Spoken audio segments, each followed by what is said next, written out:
دینی درسگاہ کے استاد حدیث بڑے عالم دین حضرت مولانا مفتی شمشاد صاحب قاسمی یہاں تشریف رکھتے ہیں، آج کے اس جلسے کے مقرر ہے۔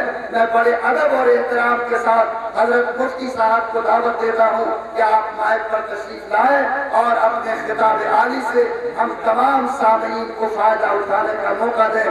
حضرت مولانا مفتی شمشاد قاسمی صاحب استاد حدیث دارالعلوم دیوبند وقت آپ کے سامنے اپنے خطبے کے ساتھ، ہمیں امید ہے کہ جو وعدہ آپ نے کیا ہے انشاءاللہ آپ سب اس وعدے کا موت تک لحاظ ہے۔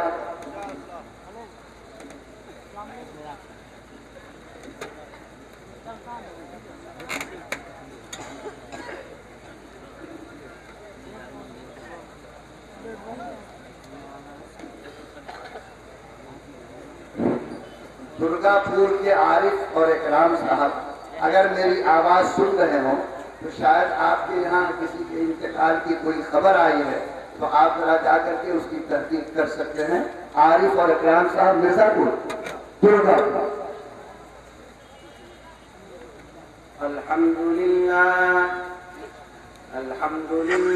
نحمده ونستعينه ونستغفره ونؤمن به ونتوكل عليه ونعوذ بالله من شرور أنفسنا ومن سيئات أعمالنا من يهده الله فلا مضل له ومن يضلل فلا هادي له ونشهد أن لا إله إلا الله وحده لا شريك له ونشهد أن سيدنا وسندنا وحبيبنا وشفيعنا ومولانا محمدا عبده ورسوله أعوذ بالله من الشيطان الرجيم بسم الله الرحمن الرحيم أم حسبتم أن تدخلوا الجنة ولما يأتكم مثل الذين خلوا من قبل مستهم البأساء والضراء وزلزلوا حتى يقول الرسول والذين آمنوا معه متى نصر الله ألا إن نصر الله قريب صدق الله العظيم يا صاحب الجمال ويا سيد البشر يا صاحب الجمال ويا سيد البشر من وجهك المنير لقد نور القمر لا يمكن الثناء كما كان حقه بعد الخدا بزرگ کوئی قصہ مختصر مجھے کیا علم کیا تم ہو خدا جانے کہ کیا تم ہو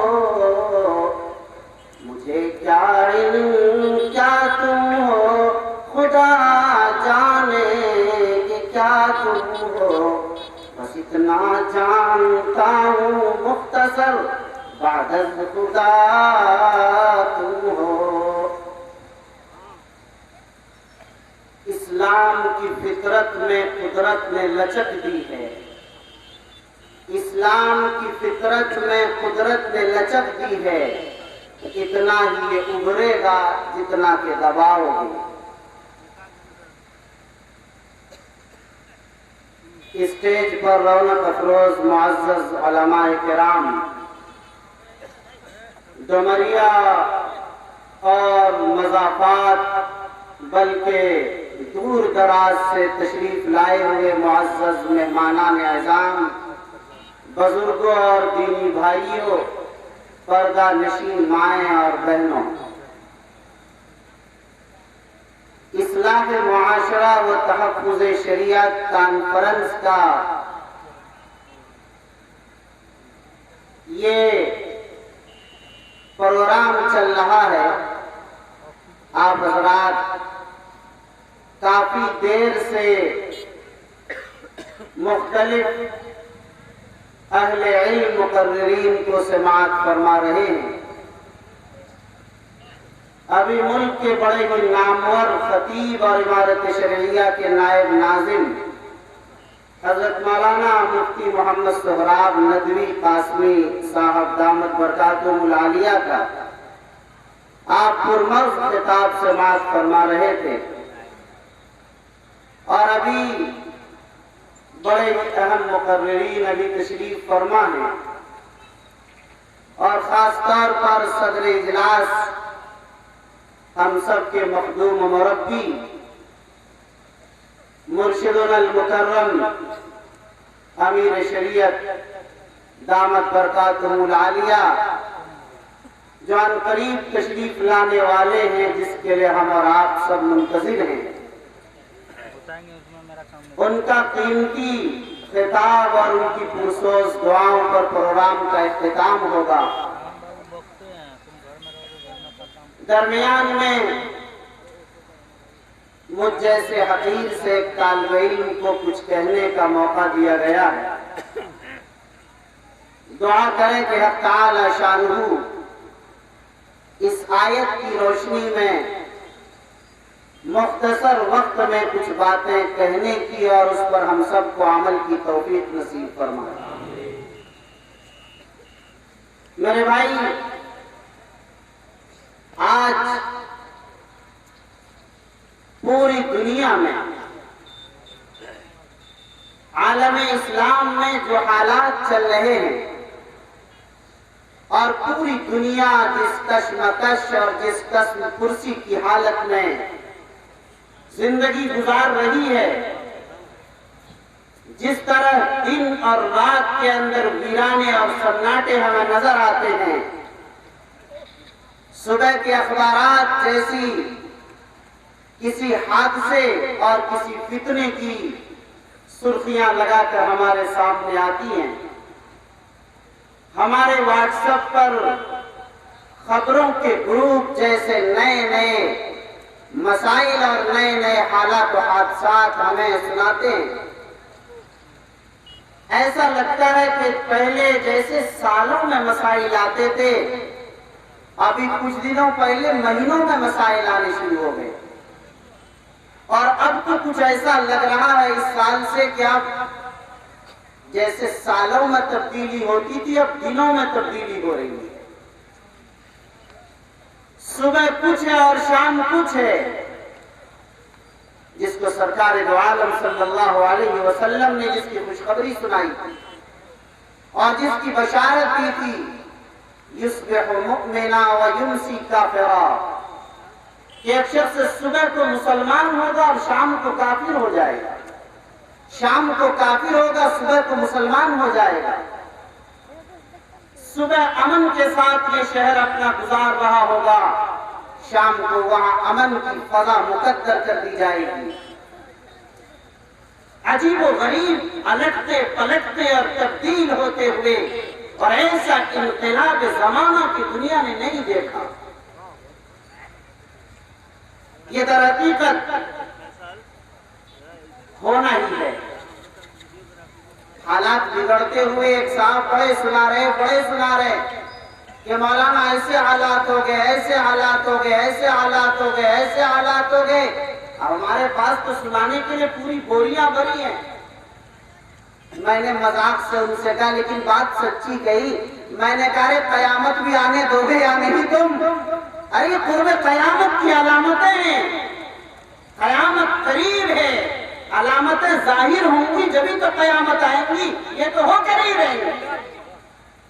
ایسے وقت میں دیکھنا ہے کہ اس قرب قیامت میں اپنے ایمان کو بچا کر کون اس دنیا سے چلا جاتا ہے، کون اپنے ایمان کا سودا کر کے اس دنیا سے چلا جاتا ہے، کون ہے جو ایمان اور شریعت پر اپنی زندگی گزار کر چلا جاتا ہے، کون ہے جسے سرکار اور سرکار کی سنتوں سے محبت اور پیار ہے، اور کون ہے جو دین کے لگام کو اور شریعت کے اس توق کو پھینک کر آزاد زندگی گزارنا چاہتا ہے۔ اسی کو دیکھنے کے لیے کہ کوششیں کی جا رہی ہیں۔ آج سرکار کی طرف سے مختلف مسائل آ رہے ہیں، آپ دیکھ رہے ہیں، ظاہر ہر دن یہ مسائل آ رہے ہیں۔ کبھی کہا جاتا ہے کہ اذان پر پابندی لگا دی جائے گی۔ ابھی ہمارے یہاں اتر پردیش کی حکومت نے تو اس کو باضابطہ آرڈر نافذ بھی کرا دیا کہ اذان کسی بھی مسجد میں بغیر اجازت کے گورنمنٹ کے اذان مائک سے نہیں دی جائے گی۔ اجازت دی گئی تمام مساجد میں، اب اذان دی جا رہی ہے بہرحال، لیکن اجازت کے ساتھ۔ یہ تو ہر بار ہوتا ہے حکومت کا کہ تدریج کے ساتھ اس سلسلے کو آگے بڑھایا جائے۔ یہاں مجھ سے ایک صاحب نے کہا کہ مولانا اذان پر پابندی لگائی جا رہی ہے، اب تو نماز پر پابندی لگ جائے گی، حالات بڑے خراب ہو رہے ہیں۔ حالات خراب نہیں ہو رہے ہیں، ہر زمانے میں حالات خراب رہے، آج کچھ بھی حالات خراب نہیں، پریشان ہونے گھبرانے کی ضرورت نہیں ہے۔ اس سے کہیں زیادہ سخت ترین حالات تھے۔ حالات تو وہ تھے کہ جب ایک عورت کہتی تھی یہیں کھڑے رہو 10 جوان کو ابھی لاتی ہوں تلوار اور تیری گردنیں اتاروں گی، تو ایک عورت کے کہنے پر 10 بہادر مرد کھڑا رہتا، عورت گھر سے جا کر تلوار لاتی اور ان کی گردن اتار دی جاتی۔ انہیں یہ بھی ہوش نہیں تھا کہ میں یہاں سے بھاگ جاؤں اور چلا جاؤں، یہ عورت اکیلی کیا کر لے گی، اسے ہی مار دو۔ حالات ابھی اتنے خراب نہیں ہوئے، کچھ بھی نہیں ہوا، کچھ نہیں بگڑا۔ میں نے کہا اذان پر کون پابندی لگائے گا؟ ارے غلط فہمی ہو گئے مسلمانوں، انہیں تو غلط فہمی ہو گئی اس لیے کہ نہیں جانتے، تمہیں تو غلط فہمی نہیں ہونی چاہیے۔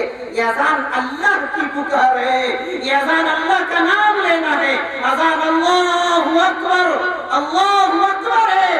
اللہ کی بڑائی کی چادر تن کر رہے گی روئے زمین پر، جس دن اللہ اکبر کی آواز بند ہوگی قیامت قائم ہو جائے گی، کوئی بچ کر نہیں رہ سکتا اس روئے زمین پر۔ اللہ کی آواز کو کوئی روک سکتا؟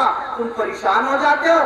میں نے کہا اذان کی آواز شروع ہوتی ہے، فجر کی اذان کہاں سے؟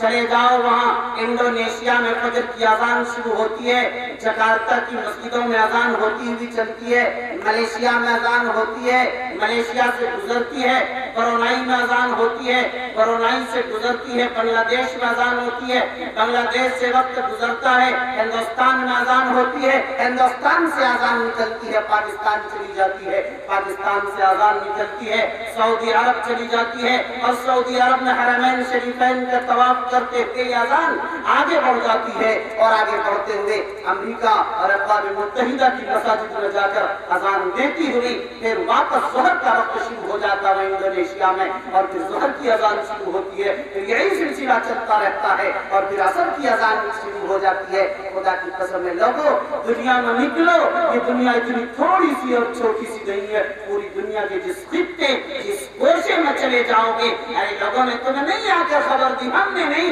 دشمنوں نے ہمارے آ کر خبر دی کہ چاند پر بھی آج اذان ہو رہی ہے، وہاں بھی اللہ اکبر کا کلمہ گونج رہا ہے۔ تو میرے بھائی ذرا آپ اندازہ کیجئے، جب شمس پر، قمر پر، چاند پر، سورج پر، ستارے پر، فضاؤں میں چاند کی آواز اور اس کی فضاؤں کے اندر اس کی گونج ہے، تو میرے بھائی کیا زمین پر تجھے آواز ختم ہو جائے گی؟ زمین پر جس دن آواز ختم ہوگی اس دن زمین ختم ہو جائے گی، آسمان ختم ہو جائے گا، فضا ختم ہو جائے گی، پہاڑ روئی کی طرح اڑنے اور ڈالے بن کر اڑنے لگیں گے، سمندر خشک ہو جائے گا، زمین تاننے کے اور آسمان فولاد کے ہو جائیں گے، قیامت قائم ہونے کے بعد اذان کی آواز بند ہوگی، اس سے پہلے کوئی اذان کی آواز بند نہیں ہوگی۔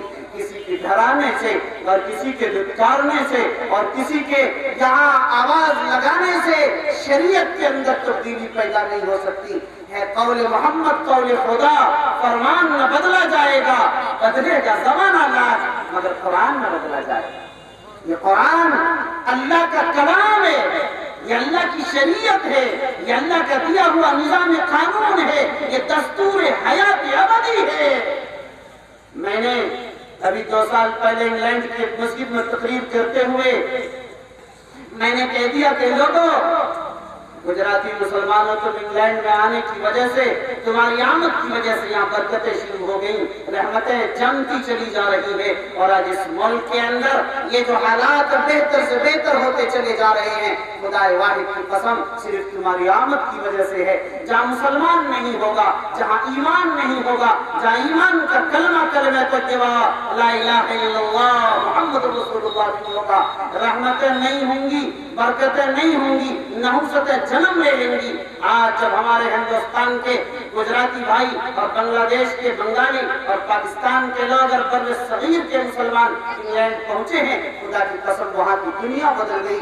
ایسا انقلاب برپا ہوا کہ وہاں کے جیلوں کے اندر بھی اگر آپ جائیں گے، حکومت اس قدر معتدل ہے کہ جیل کے اندر بھی مسلمانوں کی باضابطہ مسجد بنا کر دی گئی۔ وہ باضابطہ نماز میں تراویح کے لیے انڈیا سے حافظ بلا کر جیل کے جیلر اس کو تراویح بھی پڑھاتے ہیں۔ یہ ساری سہولیات مہیا کر رکھی ہے۔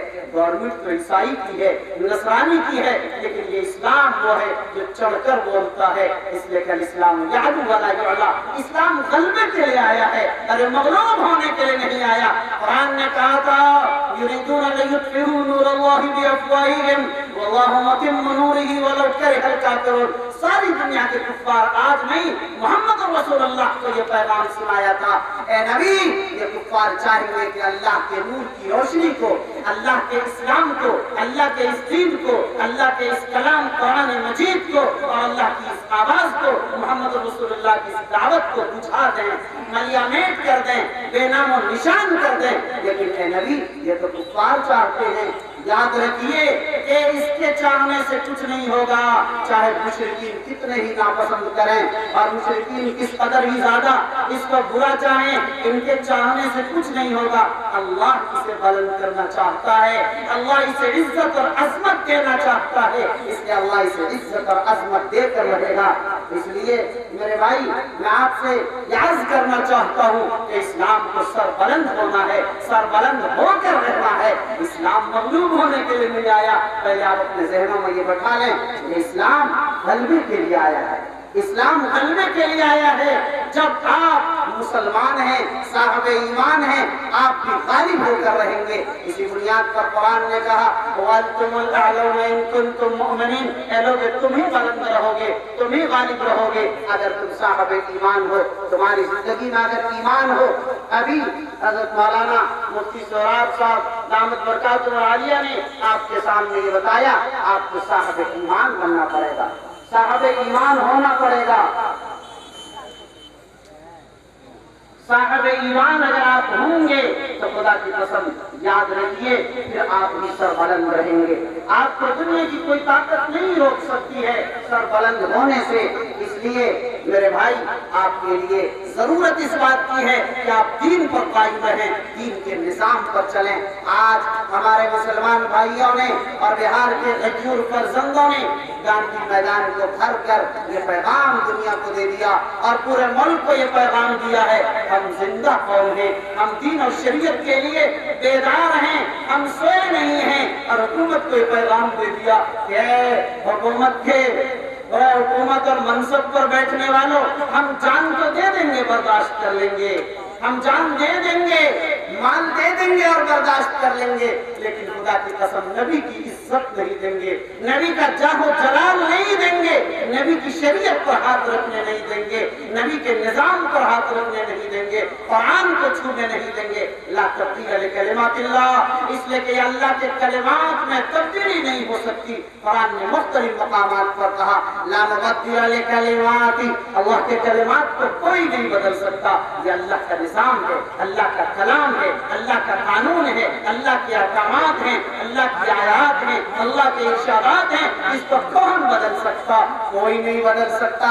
جبرائیل آپ نے دیکھا عبد المطلب کے زمانے میں اب رہا پورا لشکر لے کر آیا۔ عبد المطلب نے کہا کہ یہ گھر خدا کا ہے، خدا اس کی حفاظت کر لے گا۔ میں بھی کہتا ہوں کہ یہ دین خدا کا ہے، خدا اس دین کی حفاظت کر لے گا، اسے ہمارے اور آپ کی ضرورت نہیں۔ اگر ہم وسیلہ اور ذریعہ بن گئے گاندھی میدان میں جا کر، خدا کی قسم ہم نے اپنے نام اعمال کو پر کر لیا اور وصول کر لیا۔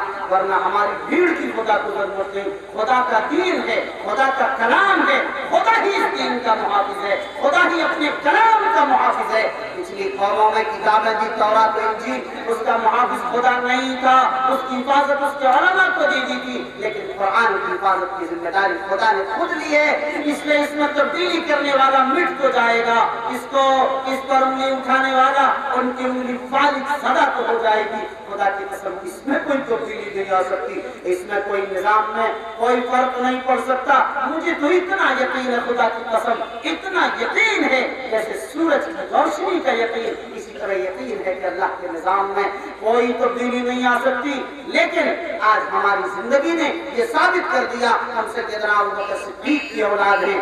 جس ابوبکر صدیق نے سرکار دو عالم صلی اللہ علیہ وسلم کی وفات کے بعد لوگ منتشر ہو گئے تھے, بکھرنے لگے تھے. بعض نے کہا کہ اب زکوٰۃ بیت المال میں نہیں دیا جائے گا, بعض نے کہا معمولی چیزوں کی زکوٰۃ خود نکال لی جائے گی, صرف مویشیوں کی زکوٰۃ دی جائے گی.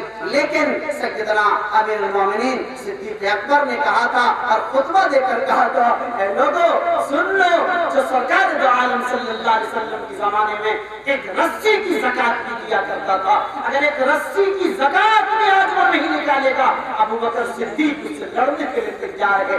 عمر جیسے صحابی نے, جلیل القدر صحابی نے کہا تھا, اے امیر المومنین ابوبکر یہ نہ کہیں, حالات بڑے خراب ہیں, حالات بڑے عجیب و غریب ہیں, مسلمان بھی آج منتشر ہیں, صاحب ایمان بھی آج تزلزل میں ہیں, لرزہ براندان ہیں. ذرا سنبھل کر کہیں, اگر فوج نکلتی ہے تو مدینے کا کیا ہوگا. لیکن ابوبکر صدیق کو اور جوش آیا, اسی وقت وہ تاریخی جملہ کہا تھا, اینقص الدین وانا حی, اینقص الدین وانا حی, اینقص الدین وانا حی. کیا ابوبکر زندہ رہے گا اور دین میں کمی بیشی کر دی جائے گی؟ خدا کی قسم یہ نہیں ہو سکتا. ابوبکر جب پیروں میں آ جائے گا, ابوبکر جب اپنی جان شہادت کے ساتھ پیش کر دے گا اور اللہ کے دربار میں نذرانِ شہادت پیش کر دے گا, اس کے بعد اس دین میں کوئی کمی بیشی کرنے والا مائی کا لال پیدا ہو سکتا ہے.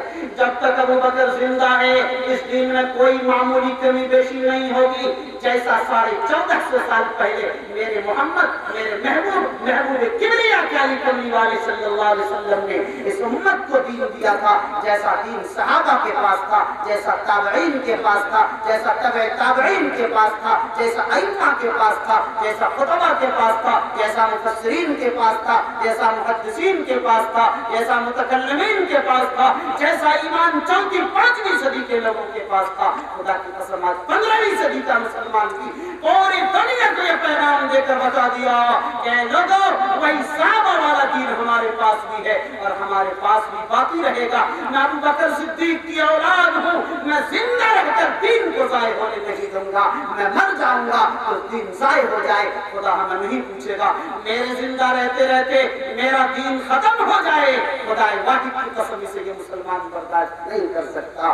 میں اپنی جان و مال تو گنوا سکتا ہوں, چھین لو میری جان اور چھین لو میرا مال, میں برداشت کر لوں گا, تمہاری طاقت و قوت ہے. لیکن نبی کی عظمت پر اگر تم ہاتھ اٹھاؤ گے, خدا کے کلام پر اگر تم انگلیاں اٹھاؤ گے, خدا کی قسم یہ برداشت نہیں کیا جا سکتا. اس لیے کہ میں اس بلال حبشی کے وارث ہوں جس بلال نے تپتے ہوئے ریت پر عہد عہد کا نعرہ لگایا تھا. میں اس سمیہ کی اولاد ہوں, میں اس خباب کی اولاد ہوں, میں اس عمار و یاسر کی اولاد ہوں جنہوں نے تپتے ہوئے ریت پر, جنہوں نے سلگتی ہوئی آگ پر, جنہوں نے انبار پر اور جنہوں نے انگاروں پر کھڑے ہو کر بھی سارے حالات کا مقابلہ تو کیا, لیکن کلمہ طیبہ لا الہ الا اللہ محمد رسول اللہ کو نہیں چھوڑا. اس لیے میرے بھائی آج ہمیں اسی طرح جمنا ہے, مضبوطی کے ساتھ رہنا ہے. لیکن میرے بھائی آج ضرورت اس بات کی ہے, کل قیامت کے دن قرآن کہتا ہے رسول جہاں ہمارے لیے رحمت للعالمین ہیں, ہمارے لیے رحمت کا پیغام لے کر آئے ہیں, لیکن وہ رسول جن کو طائف کے لوگوں نے پتھر برسائے, کہا نبی کہہ دیجئے تو دونوں پہاڑ کو ملا کر اسے بیچ میں پیس کر رکھ دے. لیکن نبی نے کہا نہیں, اللہم اہد قومی فإنہم لا یعلمون, میری قوم کو اللہ ہدایت دی دیجئے, مجھے نہیں پہچانتی اس لیے ایسا کیا. وہ رحمت للعالمین ہے, وہ نبیوں میں رحمت لقب پانے والا ہے. اس نبی امی نے, اس محبوب کبریا نے, اس شہنشاہ کونین نے, اس سرکار دو عالم نے کیا کہا تھا میرے بھائی؟ بڑی عجیب بات فرمائی سرکار دو عالم صلی اللہ علیہ وسلم نے ہمیں جو پیغام دیا تھا وہ پیغام عظیمت کا دیا تھا، وہ پیغام جرأت کا دیا تھا۔ آپ دیکھیے کہ 313 ہیں لیکن ادھر بڑی جماعت ہے، لیکن کبھی بھی اس سے نہیں حالات سے مقابلہ کیا، کبھی مشکل حالات سے نہیں ڈرے، کبھی خوف زدہ نہیں ہوئے۔ اس لیے خوف زدہ نہیں ہونا ہے، اللہ کا شکر ادا کرنا ہے کہ ہم صاحب ایمان ہیں، ایمان پر زندہ رہنے والی قوم ہے۔ ایمان پر زندہ رہنے والی قوم کبھی مٹتی نہیں ہے، مٹانے والے تو مٹ جاتے ہیں، لیکن اسلام وہ پودا ہے، کاٹو تو بھرا ہوگا۔ اسلام کی فطرت میں قدرت میں یہ لچکتی ہے کہ جتنا اسے ستایا جاتا، جتنا پریشان کیا جاتا، جتنی مٹانے کی کوشش کی جاتی ہے، یہ بیدار ہوتے ہیں۔ اس میں انقلاب آتا ہے، اس میں تبدیلی آتی ہے، لیکن میرے بھائی صرف مجمع کے نام پر تبدیلی نہ آئے، آپ کے قلوب میں تبدیلی آئے، آپ کے سماج میں تبدیلی آئے، آپ کے معاشرے میں تبدیلی آئے، آپ کے انداز میں تبدیلی آئے۔ گفتار کی تبدیلی سے کچھ نہیں ہوگا، کردار کی تبدیلی کی ضرورت ہے۔ اس لیے میرے بھائی آج ضرورت اس بات کی ہے، میری ماں اور بہنیں بھی سن رہی ہیں، اس لیے میں ان سے مخاطب کر کے کہوں گا کہ میری اور ماں اور بہنوں، جس طرح کائنات صرف زمین کا نام نہیں، آسمان کے مجموعے کا نام ہے، جس طرح کائنات صرف مرد کا نام نہیں بلکہ عورت کے مجموعے کا نام کائنات ہے۔ اس لیے اس گاڑی کے دو پہیے کے مانند ہے مرد و عورت، اگر ایک پہیا پنچر ہو جائے گاڑی نہیں چل سکتی۔ اسی طرح اگر مرد دین میں آگے ہے، مرد دین کا جذبہ لیے ہوئے ہے، مرد بہادری اور ہمت اور حوصلے کے ساتھ دین کی دعوت میں لگا ہوا ہے، لیکن اگر عورتیں پیچھے ہیں اور عورتوں میں وہ دینی جذبہ نہیں، وہ شوق نہیں، وہ ولولہ نہیں، وہ لگن نہیں، وہ تڑپ نہیں، وہ غیرت نہیں، وہ حمیت نہیں، تو خدا کی قسم یہ دین کا نظام اور یہ دین کی گاڑی صحیح معنوں میں نہیں چل سکتی۔ جیسے گاڑی ایک پہیے پر نہیں چل سکتی، ویسے دین کا نظام بھی میرے بھائی نہیں چل سکتا۔ اس لیے میں میری بہنوں سے عرض کروں گا کہ میری ماں بہنوں، مرد بہت بڑی تعداد میں ہیں، یہ مجھے دیکھ تو رہے ہیں، لیکن کیا کروں، مجھے معاف کیجئے، اے مردوں مجھے معاف کرو اور کہہ لینے دو کہ مردوں سے کہیں زیادہ قربانیاں اس دین کے لیے میری ماں اور بہنوں کا ہے، ان کی زیادہ قربانیاں ہیں، خواتین کا بڑا حصہ ہے۔ آپ جانتے ہیں اگر ابو بکر صدیق ایمان قبول کرتے ہیں پہلے پال سرکار پر، ادھر خدیجہ الکبریٰ ایمان قبول کرتی ہے، اگر ابو بکر مال کا نذرانہ پیش کر دیتے ہیں سارا کا سارا سرکار کے دین کی شاعت کے لیے، تو تاریخ بتاتی ہے کہ اس سے پہلے بھی سیدہ خدیجہ الکبریٰ رضی اللہ تعالیٰ عنہا جو مکہ کی سب سے بڑی مالدار خاتون تھی، مکہ کی سب سے بڑی تاجر اور بزنس مین عورت تھی، خدیجہ الکبریٰ نے اپنی ساری دولت و ثروت اپنی تجارت اور بزنس کا دین اور اسلام کے لیے سب سے پہلے لگا دیا۔ یہ بھی عجیب بات ہے کہ صرف مال نہیں لگا اس اسلام کے لیے سب سے پہلے خواتین کا، بلکہ جان بھی سب سے پہلے عورت کا لگا۔ آپ کہتے ہو کہ عورت بزدل ہوتی ہے، نہیں، عورت تو طاقتور ہوتی ہے، عورت تو حوصلے والی ہوتی ہے، عورتوں کے جذبے اور حوصلوں کو سلام۔ ابھی میں پرسوں ہی عمرے سے آیا ہوں، مکہ مکرمہ میں طواف کے دوران میں کیا دیکھتا ہوں کہ مرد تو دھیرے دھیرے ذرا بچ کر کی عورتیں چل رہے ہیں، لیکن عورتیں ان سے بھی آگے بڑھ رہی ہیں۔ عجیب و غریب جذبہ، عجیب و غریب حوصلہ، ذرا دیکھیے قریب سے، دین کا جذبہ ان کے یہاں ہے، ان کا قلب نرم ہے، اس لیے اثر بھی جلدی قبول کرتی ہیں۔ اس دین کے لیے سب سے پہلی شہادت ہوئی، ایک عورت نے پیش کیا، تاریخ اٹھائیے، اس الغابہ کے اندر بڑی تفصیل کے ساتھ حضرت سمیہ کا واقعہ لکھا ہے۔ حضرت سمیہ رضی اللہ تعالیٰ عنہا کو کافروں نے گھیر لیا، پکڑ لیا، یہ کون سا کلمہ پڑھ رہی ہے، پھر جا ورنہ تیرے جسم کے دو ٹکڑے کر دیے جائیں گے۔ لایا گیا 2 اونٹ اور ایک پیر ایک اونٹ میں اور دوسرا پیر سمیہ کا دوسرے اونٹ میں باندھ دیا گیا، اور کہا ہے کہ اس اونٹ کو اتر میں اور اس کو دکن میں ہکا دیا جائے گا، ایک پیر تمہارے 2 ٹکڑے، ایک ادھر آدھا ادھر کا منظر ہو جائے گا۔ ذرا سمجھ جاؤ، دیکھ لو تو محمد کا کلمہ سمیہ نے کہا کیا تم ابو جہل ڈرا رہے ہو؟ 2 ٹکڑے سے خدا واحد کی قسم اگر میرے جسم کے 1000 ٹکڑے بھی کر دو گے تو جس محمد کلمہ پڑھا اس سے بنے پھر سکتی۔ سمیہ نے بڑا تاریخی جملہ کہا تھا، اس کا میں ترجمہ آپ کو کر دیتا ہوں۔ کہا تھا ابو جہل تمہیں اس دین کا مزہ نہیں، تمہیں اس اسلام کی حلاوت اور مٹھاس کا پتہ نہیں۔ اے ابو جہل اگر تمہیں اس کا مزہ معلوم ہوتا، اس کی حلاوت و چاشنی کا تمہیں پتہ ہوتا، تم مجھے مار کر ٹکڑے نہ کرتے، بلکہ تم بھی اسی طریقے سے ظاہر ہے کہ وہاں تم بھی اسلام قبول کرتے اور حلقہ اسلام میں داخل ہو کر رہ جاتے. اس لیے میرے بھائی مجھے عرض یہ کرنا تھا کہ حضرت سمیہ کو بار بار کہا گیا، لیکن کہا 1000 جان بھی آ جائیں تو اسلام کے لیے قربان کرنے میں سمیہ کو مزہ آئے گا. ایک اتر میں اور دوسرا دکن میں ہٹا دیا گیا، جسم کے 2 ٹکڑے ہو گئے. اسلام کا سب سے پہلا اسلام کے لیے خون بہا وہ سمیہ ہے، خاتون اسلام ہے. اے میری ماں اور بہنوں، آج کل قیامت تک جتنی شہادت اسلام کے لیے پیش کی جائے گی، ہم سب کا یقین ہے کہ ساری شہادت کا ثواب حضرت سمیہ رضی اللہ تعالی عنہا کو پہنچے گا، اس لیے کہ سب سے پہلی شہادت اسلام کے لیے انہوں نے پیش کی ہے. تو میری ماں اور بہنوں، عزم یہ کر رہا تھا، میری وقت پورا ہو گیا ہے، مجھے اپنی بات ختم ہی کرنی ہے، لیکن پہلے نہیں بتایا گیا تھا، یہ بدنظمی کی بات ہے. میں تو شروع ہی کیا تھا، اپنی بات پہلے بتانا چاہیے کتنی دیر بولنا ہے. بہرحال یہ ہمارے جلسوں کا حال ہی رہتا ہے، کوئی حرج نہیں. میں اپنی بات 5-7 منٹ میں ختم کر دوں گا تاکہ میں کہنا کیا جا رہا ہوں یہ تو سمجھ میں آ جائے. عرض یہ کر رہا تھا کہ میرے بھائی یہاں معاملہ یہ ہے کہ وہ خاتون سمیہ ہی نہیں، یہ خاتون نے دعوت اسلام کا فریضہ انجام دیا ہے، خاتون نے دلوں کو بدلا ہے، خاتون نے معاشرے کو بدلا ہے. ایسی تبدیلی اور ایسا انقلاب برپا کیا ہے. عمر بن خطاب جن کے نے کہا کہ اگر میرے بعد کوئی نبی ہوتا عمر نبی ہوتے تو نہیں جانتا میں اشارہ کر دوں. ان کی بہن فاطمہ جب پڑھ رہی تھی گھر میں قرآن، پتا چلا عمر کو آئے اور پیٹنا شروع کر دیا کہ کیا کر رہے ہو، اتنا مارا لہو لہان کر دیا اور کہا کہ بتاؤ کیا پڑھ رہے تھے. قربان جائیے اس فاطمہ پر میری ماں اور بہنوں. فاطمہ نے کہا عمر نجس، یہ کلام مطہر ہے، جس کلام کے بارے میں خدا نے کہا لا یمسہ الا المطہرون، اس کلام کو ایک گندے کو نہیں سنا سکتا. پہلے تم غسل کر کے آؤ، اس کے بعد وہ کلام الہی تمہیں سنایا جائے گا. وہ ڈر گیا کہ کیا ایمان ہے، کیا جذبہ. چلو غسل کر کے آیا، پڑھی فاطمہ نے سورہ طٰہٰ ما انزلنا علیک القرآن لتشقیٰ الا تذکرۃ لمن یخشیٰ. اس درد کے ساتھ فاطمہ نے پڑھا کہ عمر جیسا کلیجہ رکھنے والا، عمر جیسا پتھر دل انسان کا دل ایسا موم ہو گیا. پڑھ لیا اس وقت کلمہ طیبہ لا الہ الا اللہ محمد رسول اللہ نے.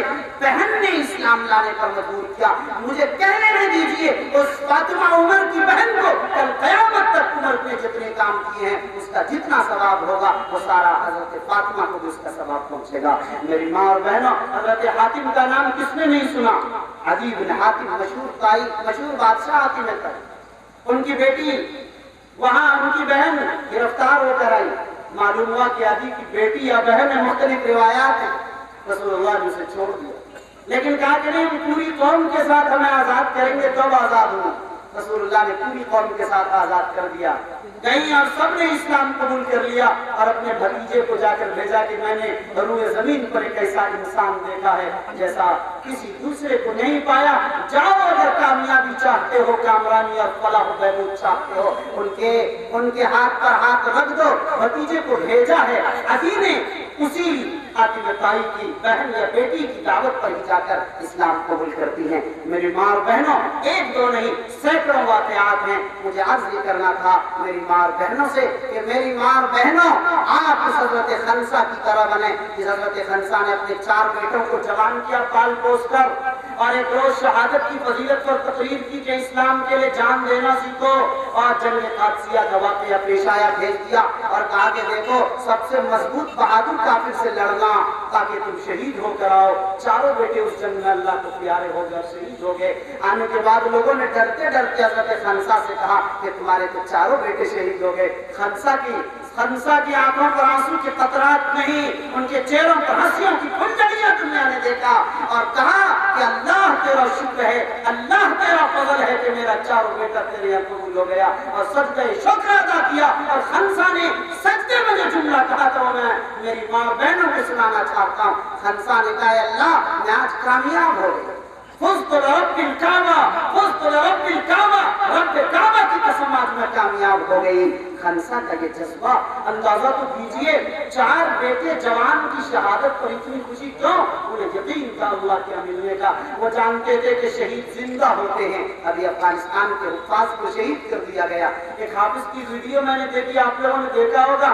باپ دفن کرتے وقت باپ کی انگلی پکڑ لی، یہ بتا دیا کہ یہ شہید ہونے والے زندہ رہتے ہیں۔ تو میری ماں اور بہنوں، عرض میں کر رہا تھا آپ سے کہ آپ بھی ہمارے بھائیوں کے ساتھ وہی دینی جذبہ، وہی دینی شوق، وہی ولولہ اور وہی عمل کا جذبہ پیش کریں، اس لیے کہ آپ ہی بچوں کے لیے، گھر کے لیے ماں ہی ظاہر ہے، ماں کا گود ہی ظاہر تربیت گاہ ہے۔ اس لیے میرے ماں اور بہنوں، آپ اپنے اندر تبدیلی اور مکمل انقلاب پیدا کریں، اپنے شوہر کو، اپنے بھائیوں کو، اپنے بیٹوں کو، اپنے باپ کو، اپنے گھر میں تبدیلی اور انقلاب پیدا کرنے کی کوشش کریں۔ انشاءاللہ اگر پیش کریں گے، صحابہ کی وہ یاد تازہ ہوگی، وہ مثال تازہ ہوگی۔ سیدہ عائشہ صدیقہ رضی اللہ تعالیٰ عنہ اور دیگر ازواج مطہرات، دیکھیے اتنی بڑی تعداد سرکار نے اسی لیے تو شادی کی تاکہ دین کی دعوت عورتوں تک پہنچے۔